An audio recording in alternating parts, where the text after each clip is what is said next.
Be a sponge, talk to people, network with like-minded people.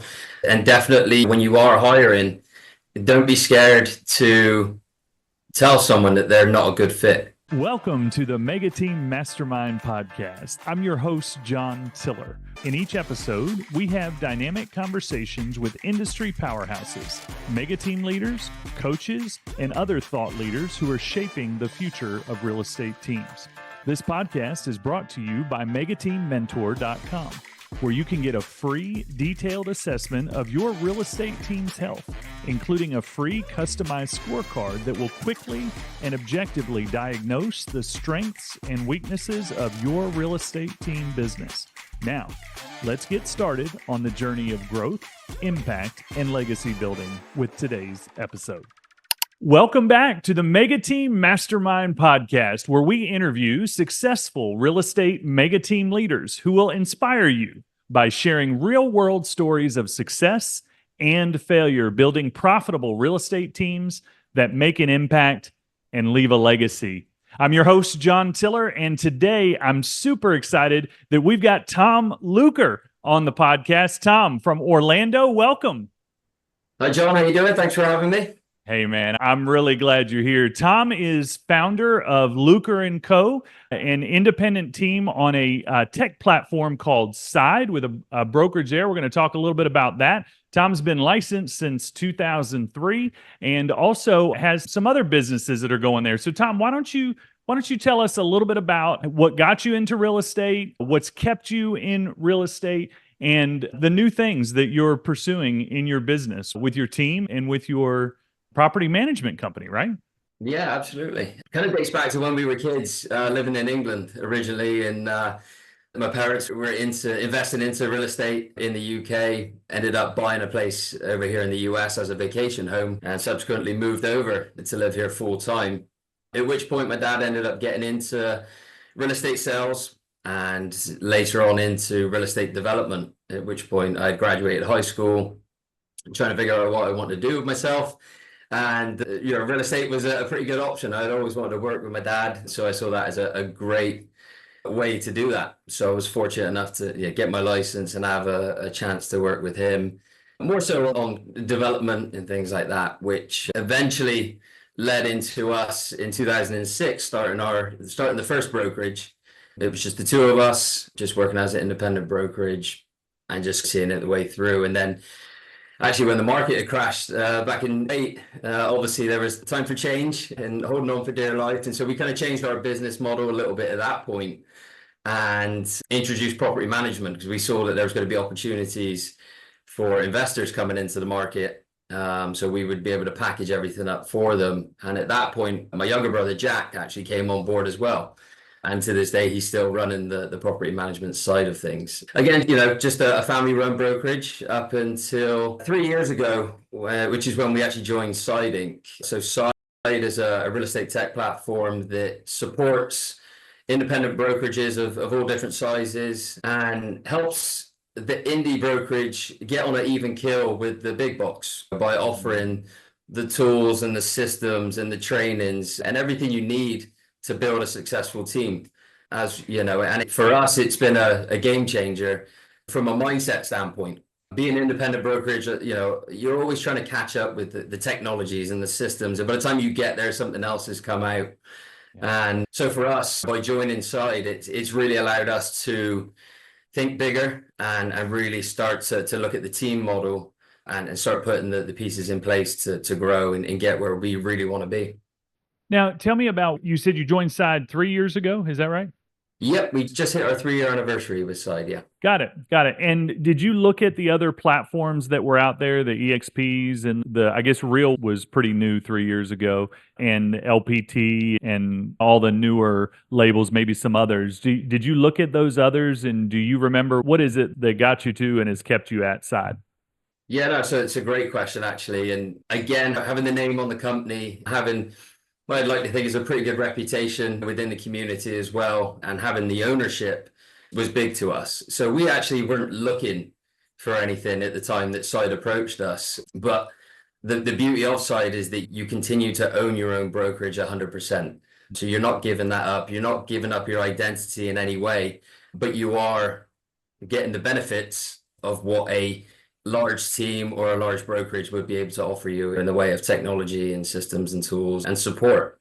So for us, we'd been recruited previously by other teams and other companies, and we looked into it, but it just for us, it wasn't a good fit. And we felt that, once Side came around and we were able to work out the details, that for us, it was a great way for us to move forward and grow, like I said, the way that we really wanted to. That makes perfect sense. That does seem like a unique thing, keeping your brand and your ownership. It's more like the Place platform, although Place is a little bit more integrated as a business partner with you rather than just a tech platform. And then Real just also came out with this brand on their platform where you can keep your branding and your ownership there. But it That's sounds like right. Side's been doing it for some period of time. So that's great, man. A lot of us are always exploring, always open to different models. So appreciate you sharing that.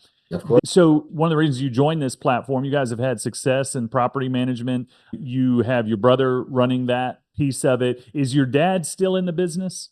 So unfortunately, Dad passed away going back September 19, I believe it was. Oh man. Yeah, which I'm sure we'll get to with the charitable work that we I do as see. well. So yeah, unfortunately he's not around, but it's his kind of teachings and his lessons that live on throughout the company every day. So Wow. So that's really the company itself is really a passion project to live out what your dad started, you and your brother continuing that yeah, legacy. absolutely. I love that. So yeah, let's talk now about that, man. I would love to know. You guys have some passion for this project, some donations that you're making, community donations. You just crossed a big milestone toward those donations. And tell me about all that. Yeah, I would love to. So we started a golf tournament again after my dad's passing, really started to learn more about the disease, ALS, which is also a lot of people know it as Lou Gehrig's disease. Right. So we learned more about that and realized that we wanted to be able to give back and help other families and people that are currently going through it or have been through it. For us, we thought a golf tournament was a great way of getting the community together. It's something that we enjoy doing anyway. So what better than to do something that you enjoy and be able to give back at the same time? It's been way bigger than we ever expected it to be. We actually just last week had our fourth annual tournament and exceeded the $100,000 donated milestone. So it's Wow. been pretty incredible from our standpoint, but we couldn't do it without the community and the outreach that our dad, kind of put out there, while he was in business and working in the community. That's amazing, man. So when did the charitable effort start? Was that while your dad was still alive? Was he doing any kind of speaking for that? Or did this really start It after you really had lost started your dad? after. Yeah, That's really when it kicked into play. There were other donations and charitable events that we would attend and sure. donate to, but really it became as you call it, a passion project for obvious reasons, and it's something that we'll continue to do for years to come. What a powerful way to turn your grief into purpose and turn pain into purpose and hurt into help for other people. Man, that's amazing. And using your position in the community and your brand in the community to facilitate that. ALS is a horrible disease. I know of everybody, I guess, knows somebody, right, who's had it. Unfortunately, you're closer than most get to it. And it's just a horrific disease. But I do understand that there's a prediction that maybe there'll be some real, whether it's treatment or cures, kind of in our lifetimes, like that they could really make some big strides toward that in our lifetimes. Yeah, that's right. And we actually support two different charities within the ALS community. And one is more sort of boots on the ground, the ALS Association of Florida, where you're helping families that are going through it as we speak. And then the other one is ALS TDI, which is a large research and development lab. And that's all they're working on, So for us to be able to give back to that, and like I said, would love to be able to see, like you said, some sort of treatments or cures in the very near future. But I know they're working diligently on it. So. Mm.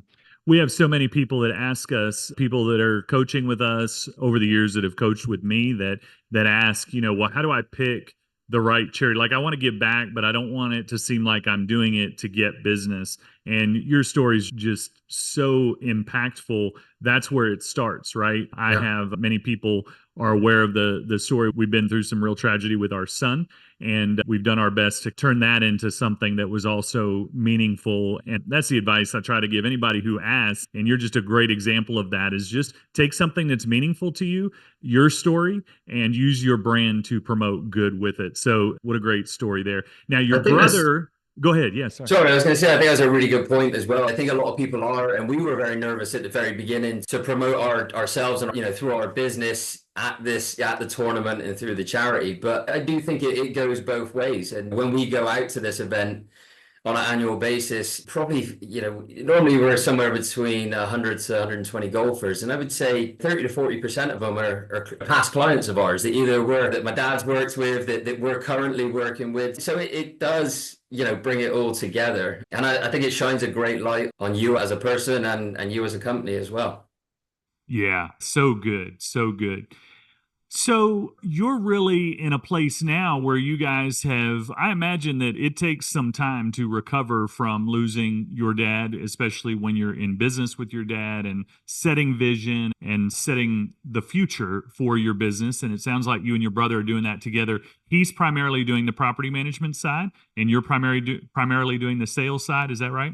Yeah, that's correct. I mean, we collaborate as a whole with the businesses, but as far as our day-to-day operations, we try and delegate as much as we can. Yeah. And tell me about, so you're really growing a team, kind of a grassroots team. You're getting started and growing in that direction. You've been doing sales production, you and your dad. Sounds like your brother, you've been doing that for a very long time. And now it's time to grow the team and get the mega team started. You have some big goals for the mega team. Tell me about what's next. Like, what do you do next that gets you to where you want to be to grow your mega team? Yeah, definitely. For us, and I think any leader, any out there really needs to be organized before you can grow. So for us, we've spent the last sort of 18 months or so really making sure that our foundation is solid, making sure that systems are in place, and not to overdo the systems by any means, but just make sure that everything's there so that when we do grow, which is now, we're ready and we're able. I think that's one thing that we've tried to do in the past is sort of, run before you can crawl sort of thing. Yeah. So that's what we've been doing. Now we're at a point of where we are able to grow, again, through the help of Side and their business managers, everything else. So we've got a sort of a 7 to 10 year goal of exceeding $100 million in production. And I think as important as that number, it's also getting ourselves out of production. Yes. For us, I love real estate. I love everything about it. But my long-term goal isn't to be a salesperson for the rest of my life in production. My passion is to help people achieve their success and see success off the back of that. Is there a step in the plan that has you getting fully out of production? And is that a step up plan where you back down a little bit at a time? Or where is that in the plan? Yeah, definitely. So that's actually already in motion, which we started at the beginning of this year. And we've already seen the benefits from it in the sense that, any of my organic listings, things like that, I'm still taking on any personal referrals, family, friends, those types of clients I'll take on as buyers. But as a whole, I've kind of taken a step back from working with buyers purely because of the amount of time it takes to really service each individual. And what I was finding that the past couple of years, I've been busy working on the business that clients have slipped through the cracks, leads, buyer leads that weren't getting serviced and have gone elsewhere. And since I've been able to push it off or hand it off, I should say, not push off, onto our agents on the team, they're servicing the clients, they're making them happy, they're getting them closed, and we're doing more deals. So yes, as the broker, you're taking a hit on the commissions, but the goal is to do more to make up for that. So like I said, balls rolling. Yeah, that's a big congratulations to you in a tough market like we've been in for the last year or so. It's a big congratulations to be able to start that step back. Those of us who have done this, and we have a bunch of us who started this about 20 years ago that we mastermind together. We call it the face slap when we thought we were going to get out of production, but we realized, hey, we got to get back in or the business is going to go bankrupt. And there's always this tension to manage. And I think that's probably the hardest thing. And getting out of production is not for everyone. Some people want to stay in production. Most of us, though, though. Some want to be completely out, and that's definitely an option. Most of us want to be able to cherry pick at least until we've reached some pretty major net worth goal that we have, and then working on the business. We don't hate the business. We just want to be able to have the time to work in it and to work on it instead of in it. And so that's a big deal. So as you have done that, tell me about your primary business accelerators or your sources of lead generation that you've used to help generate business for the team. Yeah, definitely. I think, again, as we spoke prior to this call, it's been a lot of organic growth that we've had over the years. It's personal referral, sphere of influence, a lot of business coming from overseas, mainly in the UK, but throughout Europe as well. We had brokered some pretty big deals in the past that helped grow our database. And now they're sort of on that 10 to 12 year cycle where the property's done what they've needed it to do. And now they're starting to sell off, retire, things like that. So a lot of my business, a lot of my portfolio at the moment is dealing with those clients. We have started doing some PPC leads and things like that to generate more traffic for the agents that are coming on board. As if you've done the PPC leads in the past, which I'm sure you have, we know they're slow burners. It's not easy, and you got to have the right agents as well to attack them. So we've started that, and we're starting to see the fruits of that labor as well. So that's kind of our main lead sources, at the moment. Tell me about, so you talked about putting systems in place. One of the questions we asked, we have a MegaTeam health assessment that we do free for folks. And one of the questions on there is, could your business handle hiring 10 real estate agents next month? And that question is not intended to say go work all on building the systems and don't do any recruiting until it's there. It just means that your systems match your recruiting when you get there. But the best way to build a system that can handle 10 new agents next month is to have a system that is handling 3 new agents this month, right? So tell me about your selection process, especially because your business is brand driven, most of it right now. And so tell me about how your selection process with agents. And is there ever an agent that you don't hire?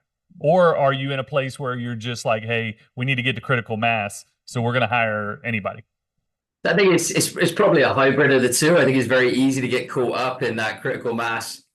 We just need agents. And we've done it before. We've had an agent or two that were like, okay, come on board, like we'll sort it out. And it just isn't going to work. And it didn't work. And you know that pretty quickly. I think for us, it is quality over quantity. Our end goal isn't to be a team of 100 agents that we have no relationship with. Right. I would prefer 20 agents that we have relationships with, that are producing, and that we're all moving in tandem. That's the way that we are, the more personal touch. So for us, we like to get to know the agents. The agents that we've brought on board so far have either been referrals with someone that we've known. We've got a couple agents right now that are sort of on deck, about to switch over. And again, it's people that we've known and over the years, and we know their values. We know that they align with what we want to do, the work ethic, the way they're going to treat any referrals or clients that we give them. So we're very big on that, I would say. Kind of check your ego at the door, and let's all work together to help each other and grow. Have you hired anybody who hasn't worked out? So we did. How did that go? What was the process in, first of all, identifying, oops, we might have made a mistake here, to, hey, they got to go? So funny enough, it's actually probably the opposite way. I think they felt that they needed to go.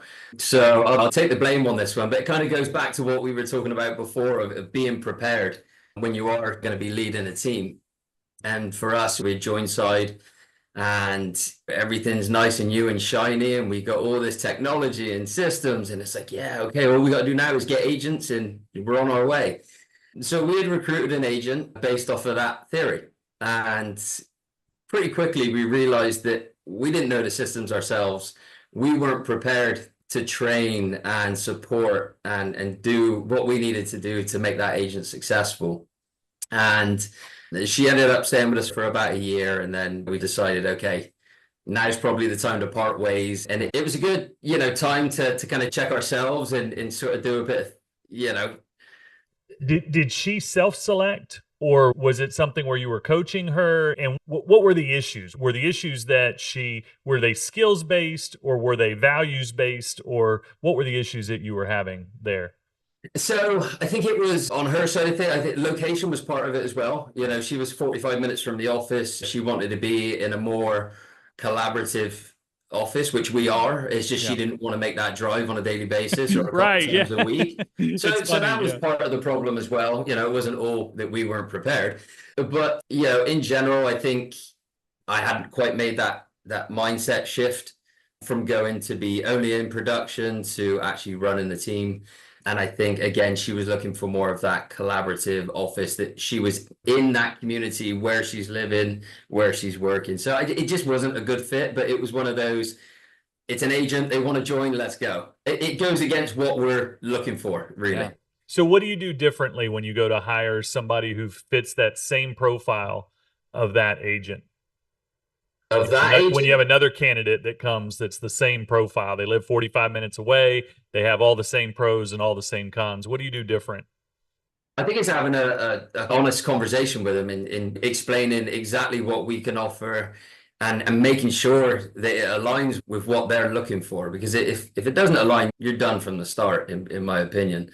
So I think it's just having that honest conversation and not overlooking those potential pitfalls just to bring someone on board. I think if you have that conversation, you'll probably both come to the same conclusion at the same time.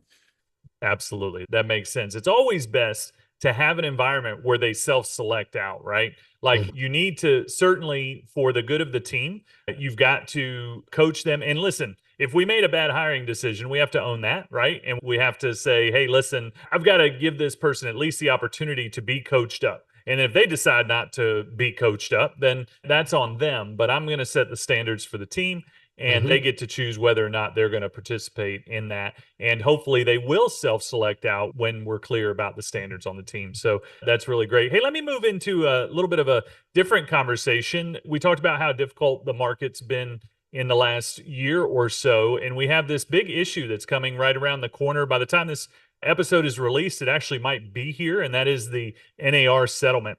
And tell me about, leaders guide the future, right? Leaders forecast the future, and it's our job to provide a pathway for our teams. So, how do you feel like the NAR settlement is going to affect your team in the industry? And what are you telling your agents about it? Yeah, I mean, to say you're excited about this it would be a complete lie, but yeah, in a way, I do. It's going to change our industry, and I think a lot for the good. I personally think it's going to bring a lot more professionalism to our industry. I think there's a lot of rogue agents out there that are doing their own thing and not quite adhering to what they should be. And bringing in this buyer brokerage agreement and actually having to sit down and have a consultation with your buyer before you just go and open doors for them, I think it will eliminate a lot of the part-timers. And like I said, what industry do you go into that people just immediately start working with you without any signed agreement or any knowledge of how you're going to work together moving forward? Attorneys, doctors, you name it. You got to go through a consultation first. And I think that's something that we're honing in on with our agents, is that one, and Side do an amazing job at helping us with this as well, and educating them on the buyer brokerage agreement, how to present it, how to sit down and have those initial consultations and get over the pitfalls of maybe what is going to be coming, and that's the change in how we're going to get paid as buyers agents. So yeah, like I said, Side have done a great job on that, and we're really pushing different role playing sessions and Good. things like that to help them. Yeah, that's great. Yeah, I think so. For the best buyer agents already have already been doing this, right? And so it's doing consultations up front, knowing how to provide a value proposition to their client, and discussing the terms of the business relationship up front. And hopefully that is what this settlement will come, what will come out of it. And it's great to hear that you're leading your agents that way. So let's move into, we talk a lot about legacy and impact, and we've talked about your community impact and community partners with the initiatives that you're funding and that you're working on and you're doing. Let's talk about a little bit about legacy with the other things that are important to you. When you're trying to balance your family, the other things that are important to you in your personal life and your business, do you ever find that they get out of balance or that you have any issues with those at all? Where do I start? Being a family business, it's always intertwined. You know, business gatherings, you got family issues, family gatherings, you got business issues. But in general, I think I'm really, really lucky when it comes to the balance between business and family. I got a supportive wife who understands that the real estate schedule isn't a 9 to 5. And like you said, I've got a brother as a partner who we're not only business partners and brothers, we're best friends as well. So, the hardest part, I think, for a lot of family companies is knowing that balance and knowing when to shut off work and, okay, now it's family or fun time. And, we found that balance and it works perfect. If there's a dispute, a business dispute, I'll say, then that gets checked at the door, and after hours it's business it's family and fun. So we found a balance there. I think it just happened organically, to be honest, probably through the help of our dad as well. But yeah, that's definitely. Sounds like you have good expectations. Now, your wife is not in the business, correct? She is not, no. Yeah, and so that's the way it is with my wife also. She was in the beginning. You and I have been doing this about the same, 20 years or so. And in the beginning, it's like, hey, would love your help. And so she came in and helped. And we realized that was not good for our marriage. And so we've kept them separate ever since. But I've made the suggestion and she said the exact same. She actually was like, no chance. So you said it happened organically, but I think, to give you a little bit more credit, you're a pretty humble guy, but to give you a little more credit, it had to be, there's some level of, you had to be intentional and set expectations about, okay, this is what we're going to do and this is how we're going to handle it, starting with your wife, right? Like I know with my wife, if I promise her time, like we put time on the calendar at the beginning of the week, that, listen, this is the time that's yours. And I'm not going to take that time from you without asking if it's okay to switch it. Like Tuesday and Thursday nights are yours. So if on Tuesday night, I've got a listing presentation that I generally don't do on Tuesday nights, but or maybe nights at all. Yes, you can run a successful business without doing nighttime listing presentations. And if I have to take that though, I always ask her, hey, listen, I got to trade up with you. I've got a Tuesday night. I will say no, but I'd really like to take it. So is it okay if I trade Tuesday for Wednesday with you? And she's 99.9% of the time, she's like, sure.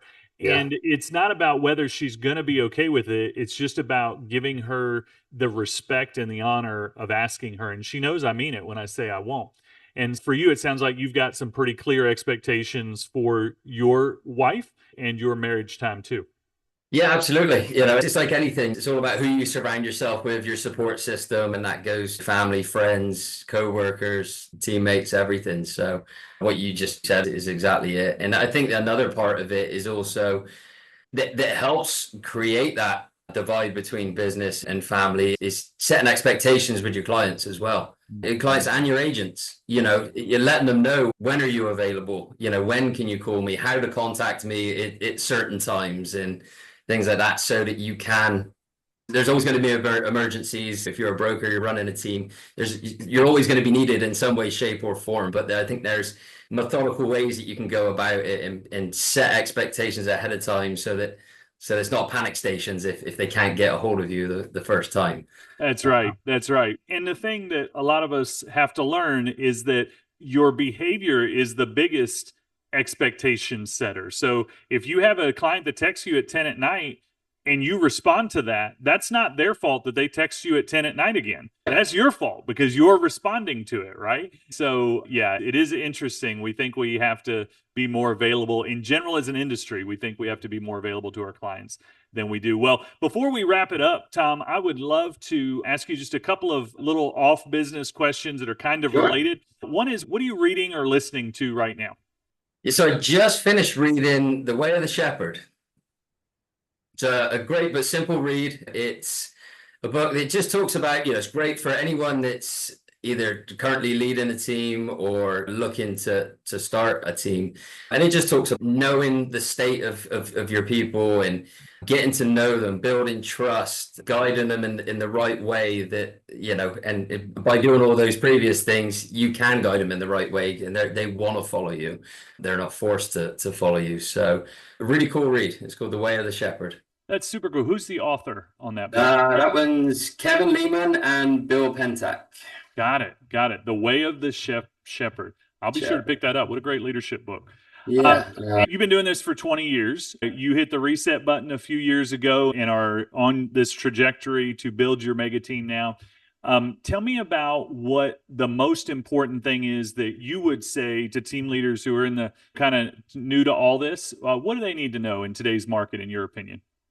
I think we all know knowledge is power, and stay humble as well. For me, we're bringing people on, so I'm taking in as much information as I can. I'm taking advice from people that have, like yourself, that have led teams way bigger than what we are. So be a sponge, talk to people, network with like-minded people. And definitely when you are hiring, don't be scared to tell someone that they're not a good fit, because I think that can cause more problems down the road. I think if you concentrate on just hiring the ones that are a fit for your company, you're a fit for them, I think you see a lot more growth a lot quicker that way as well. Well, that's great advice, man. That's great advice. Keep getting knowledge, stay humble, be a sponge, be coachable, I heard you say.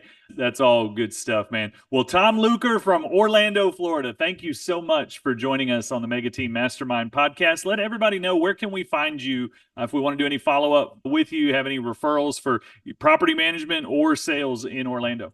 Yeah, absolutely. The best way is the website, lukerandco.com. If you need anything property management throughout Central Florida, it's going to be mylres.com. That's mylres.com. Fantastic. Well, Tom, thanks again. Thanks for joining us. Thanks, John. Really enjoyed it. And that's a wrap on another episode of the MegaTeam Mastermind. I hope you found some nuggets of wisdom that you can use to leverage your real estate team to make an impact and to build a legacy.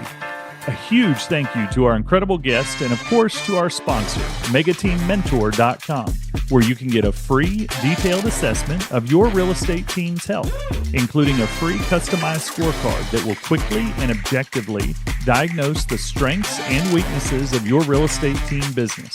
That's MegaTeamMentor.com for your free real estate team health assessment.